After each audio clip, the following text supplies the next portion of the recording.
What's going on, everybody? Welcome back to the Scale News Update. If you're not familiar with the show, this is where we talk about the news topics that happened in the scale world of RC over the past week. If you enjoy the Scale News Update, hit the like button. It helps the videos out a whole bunch. And let's jump into this week's topics. First for this week, Brazen Scale released a pre-patinaed C1 all leaf sprung chassis set. Now it was a limited edition. It was pre-patinaed like it said. Some of it had been patinaed and clear coated. Some of it was actively oxidizing as it said. Now this was limited to 5, luckily, which is still too many. How can that many people like leaf springs? But they did all sell out quickly. But he said in his post, depending on the popularity and how they were received, that it may be an option of something that he could produce as an actual item in some sort of production capacity, in case there's that many of you who actually like leaf springs. If you do, let Brett know. Comment below what you really think of leaf springs, and I'll make Brett come read the comments. Next, for those of you who had the Element Night Runner, Scalar Fab released some specifically designed bumpers for the front and rear of that truck. So now you can have a properly fit, nice steel bumper available, both front and rear, of course, properly styled to fit with the Night Runner looks. That's been a popular truck for Element. Definitely going to be a number of you that may be interested in this. Scalar Fab's been around for a long time, hand making all of these bumpers. They've got a ton of different vehicle options available. So if you don't have a Night Runner, but you have most any other popular model, they probably have some sort of specifically fit bumper for your application. So go check them out if you've never been over to their website. Powershift RC has been posting a ton of specifically designed options for the CEN F450s. There's 2 versions of those, 4 different colors total, and they've been dropping a bunch of, like very Brodozer appropriate options, from wild, Fab 4 style front and rear bumpers. They also did some really cool light buckets for them that are very much like the Ford F450 that it's designed after. They've done full floor pans that had like 16 rock light positions. So you'll be able to light up underneath of your truck, just like the ones that you see at SEMA. Beyond those parts, they have posted photos of a ton of other options that are either coming soon or are available now. You can check their website, check their Facebook. They've been posting here and there. I don't know that all of the products have made it and are actually available yet, but if you've been thinking about doing some option parts for your F450, definitely a website to put in your rotation. DSM OffRoad just posted up a new dual servo and battery tray mount for the Axio SCX-10 II. SCX-10 II, obviously not the most current generation of the Axio platform, but still one of my favorites. A great platform with a ton of option parts, and we haven't seen the last of new ones to be introduced.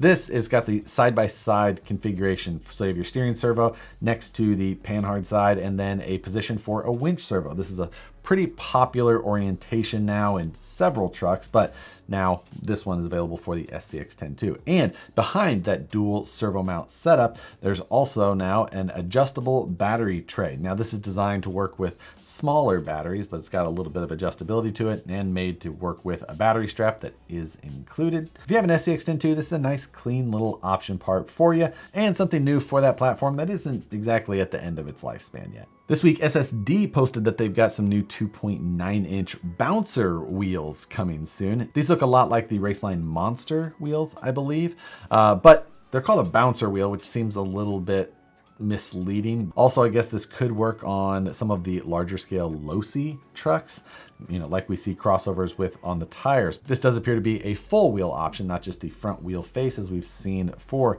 the SCX-6s offered by a couple of other companies. Did not see a price posted yet or availability at any of the popular distributors, so I assume that these will be available before too long. And speaking of SCX-6s, Proline just posted a new teaser showing off some upcoming Super Swampers for the Axial SCX-6. We don't have any idea if the size overall and any of the dimension is going to differ from the stock tires, but I have to imagine it's going to be somewhat close to the original size. Those tires were about maxed out for most of the clearances on that body anyway, so I have to guess that they're going to kind of stay in that lane. But if you're a fan of Super Swampers, something's coming for you. I'm holding out for a BFG crawler. Give me a crawler. That's all I want. All I want for everything ever.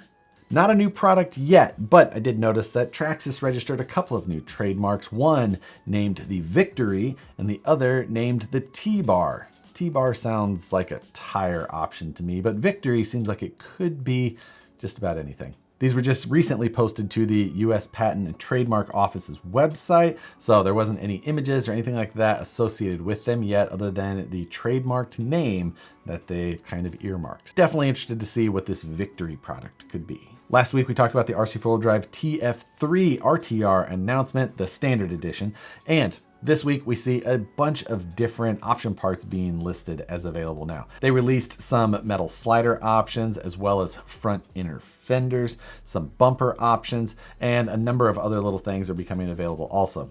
If you've got a TF3 or have one on order, thinking about ordering one, maybe check out some of the option parts that are going to be rolling out for it soon as well. Link to the page with all of those new option parts listed is linked in the description below. Speaking of topics from last week, we talked about the bankruptcy of Venom Power, battery and charger company that many of you had probably heard of. And yes, they went bankrupt, liquidating the company, and they won't be around anymore.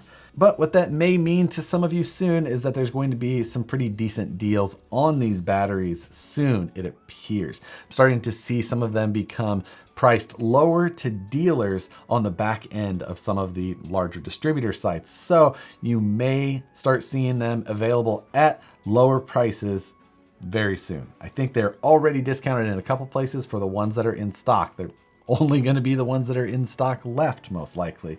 Just don't pay any attention to that lifetime warranty sticker on the side anymore. A couple of new things in the no prep world. Shark bodies. They've got a number of very aerodynamically focused body options for no prep cars, and they're releasing a new one called the Stinger. This one kind of looks like a mix between like a C2, C3 Corvette body, kind of C3 Stingray in the front and more like, split window area in the back. It looks like these are available for purchase now, but the only images that I see listed on their website are CAD renderings. So don't see any actual finished product photos available yet. But if you want to get in on this body early, no time like the present.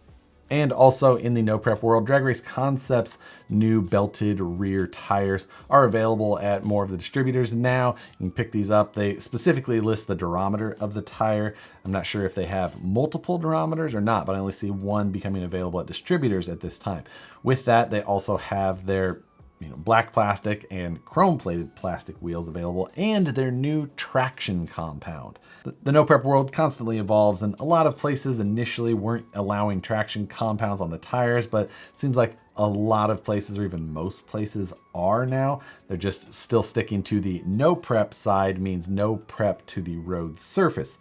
You can do whatever you want to your car or its tires, but traction compounds definitely seem like they're a big part of the game now, and probably a big reason why these guys are going so fast. Next, let's get into some Axio Fest news. First, Axio Fest Badlands. There was some initial information put out that was a little bit misleading or off. The dates for Axio Fest Badlands are June 23rd through 25th. That's at the Badlands Off-Road Park in Attica, Indiana. So if you're gonna try and make it there, make your plans as early as possible. But then, Axio Fest West Coast, California, the original, whatever you want to call it. There's been a lot of rumors about Axio Fest West not happening. Over the last couple of weeks, I had talked to the guys at Axial a number of times about it, and I understood and I knew where the rumors about it not happening were coming from, but it's not the case. Talked to them just to see what I could say about the event, and what they said is that it is happening, but the dates are not 100% set yet, and the location isn't 100% set yet either. So keep your July open still. It is happening, I was told.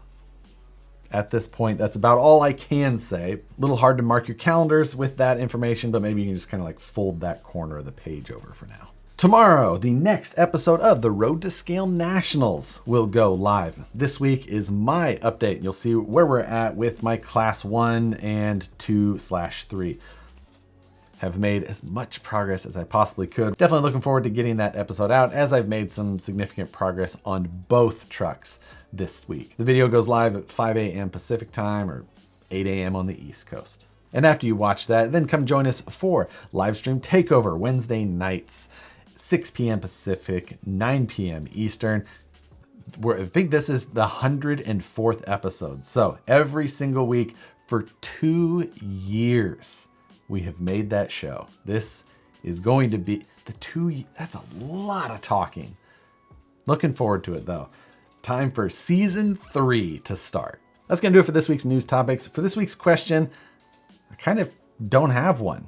So instead, ask me a question in the comments below and I'll do my best to respond to every one of them. I will try my best. We'll see how this goes. This could get ugly. With that though, appreciate you guys watching the Scale News Update every Tuesday.